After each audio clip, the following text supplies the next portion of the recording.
Ta guys, trabaho ta sa ato ang kaliper karon kay niungot din nakadaggan.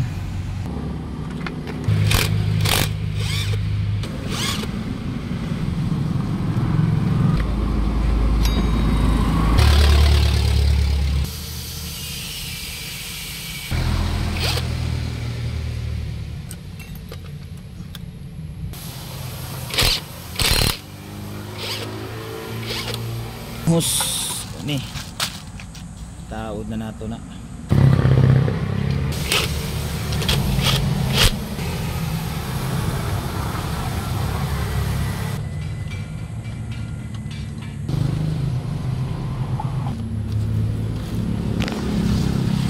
So muna na iporma niya guys na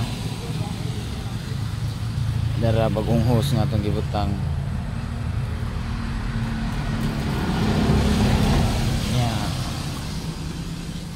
Kana ato pa nang kuha ng ibultay. Okay ra ba guys? Pero no, ito yung daan gabay na to. Thank you guys, thank you very much. Na itsura niya guys na hanggi ingan na sa una wala ya, pero karon na ya, diri sa ubos isa magpataod PM lang sa GMC Car Moto.